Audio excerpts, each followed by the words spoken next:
Army Pawan Kalyan అగ్ని పరీక్షలో బాగా గేమ్ ఆడాడు, కానీ బిగ్ బాస్ 9 లో ఆ గేమ్ కనిపించట్లేదు అంటున్నారు. మీకు కూడా కనిపించింది అసలు?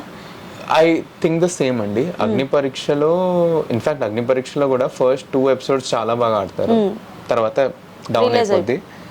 లాస్ట్ ఎపిసోడ్ మళ్ళీ కొంచెం పడుతుంది అతనికి. ఇక్కడ బట్ ఏమంటారు, అతనితో ట్రావెల్ చేశాను కాబట్టి ఐ నో ఒక చాలా స్ట్రాంగ్ కంటెస్టెంట్ అని.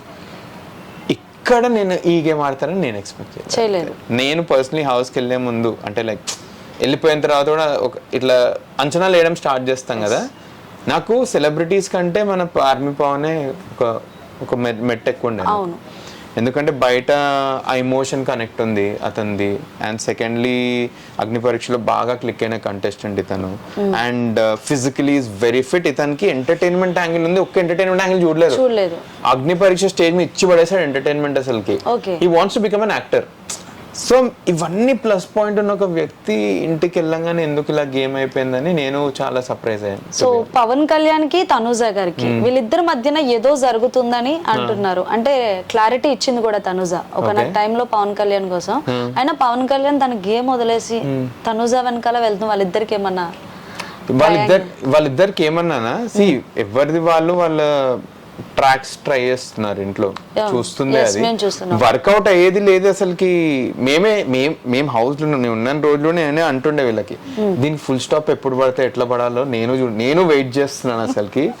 అంటే నాకే పర్సనల్ గా పాయింట్ అంటే బోర్ కొట్టేస్తుంది.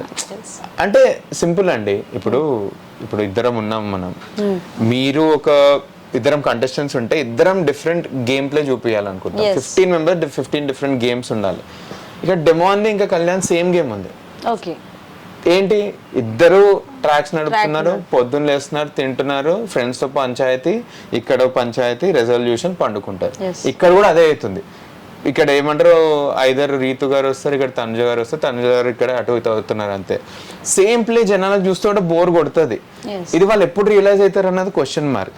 సో ఈ ట్రాక్స్ వాళ్ళ స్ట్రాటజీ అని నాకు అనిపిస్తుంది. బట్ ఒరిజినాలిటీ వరకు ఎంతవరకు వెళ్తాయో తెలీదు. But at least the guys are being a bit innocent దీంట్లో అని కొంచెం అనిపిస్తుంది. ఎందుకంటే వాళ్ళు గేమ్ మర్చిపోయారు ఒక పాయింట్ ఆఫ్ టైమ్ లో. డెమోన్ పవన్ అసలు గేమే కనిపించట్లేదు నాకు. అట్లీస్ట్ డెమోన్ పవన్ అయినా కనిపిస్తుంది అంటాను కళ్యాణ్ కంటే. ఓకే, వాళ్ళిద్దరు కన్నా పోల్చు, ఇద్దరు ఫిజికల్ కెప్టెన్సీ టాస్క్ వచ్చి అట్లీస్ట్ ఆడిండు అక్కడ. మన కళ్యాణ్ ఏం చేస్తాడు అంటున్నాను ఇప్పటి వరకు. నేను మొన్నోడు ఏదో ఇంటర్వ్యూ చెప్పాను, I'm really having so many hopes on Kalyan. ఎవరికో చెప్పాను, ఇదంతా మనోడు ప్లాన్ వేసి లాస్ట్ లో చేంజ్ చేస్తే మస్తు ఉంటదని. నేను ఇంకా వెయిట్ చేస్తున్నాను అతను మైండ్ లో. నేను హోప్ చేస్తున్నాను అసలుకి మేబీ అతను యాక్చువల్లీ ప్లాన్ పెట్టుకొని లాస్ట్ లో ఏమైనా చేంజ్ చేద్దాం అనుకుంటున్నా అని. ఆ రూపురేఖలు అయితే ఇంకా కనిపిస్తలేదు. బట్ ఇద్దరిట్లో కంపేర్ చేస్తే I still feel demon Pawan కొంచెం గేమ్ ఆడుతున్నాడు, ఏదో ఒక గేమ్ ఆడుతున్నాడు అనిపిస్తుంది to be honest. Rithu game కన్నా ఎక్కువ లవ్ ట్రాక్ మీద ఫోకస్ చేసింది అంటున్నారు. అదే తన గేమ్ కూడా అయి ఉండొచ్చు కదా, స్ట్రాటజీ అంటారా? యు నెవర్ నో కదా. లైక్ నాకు రీతుకి పెద్ద కనెక్షన్ లేదు ఇంట్లో. సో బట్ రీతు తన గేమ్ కాకుండా డెమోన్ పవన్ గేమ్, అలాగే ఆర్మీ పవన్ కళ్యాణ్ గేమ్, ఇద్దరిది కూడా మైనస్ చేస్తుంది అంటున్నారు. అది గ్రేట్ స్ట్రాటజీ కదండి. ఒక ప్లేయర్ గా ఉండి మీరు వేరే వాళ్ళ గేమ్ తక్కువ వేస్తున్నారు అంటే మీరు ముందుకు వెళ్తున్నట్టే కదా. తప్పు వీళ్ళిద్దరిదంట, మీరు ఎందుకు మైనస్ చేయించుకుంటున్నారు మీ గేమ్ ని? ఇప్పా కూడా ఎవరితో అంటుండే, ఇప్పుడు సన్నారు ఉన్నారు, సన్నారు గేమ్ ఆడుతున్నారని 14 పీపుల్ రియలైజ్ అయ్యి తక్కువ కావాలనుకుంటలేరు. దీంట్లో పవన్ ఇంకా కళ్యాణ్ గొడవ పెడతారు సన్నారే అంటే. సేమ్ థింగ్ రీతు గారు చేస్తున్నప్పుడు వీళ్ళిద్దరు ఎందుకు పడుతున్నారు దానికి? వాళ్ళు కూడా ఆపుకోవచ్చు కదా.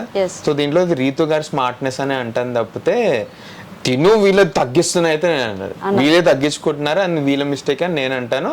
ఇంకా నేను తన గేమ్ అప్రిషియేట్ చేస్తాను కొంచెం, ఇట్లాంటి లెక్కలు చేస్తున్నారని.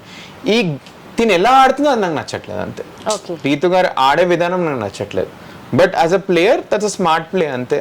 But it's just slightly cunning, అదే నాకు నచ్చట్లేదు.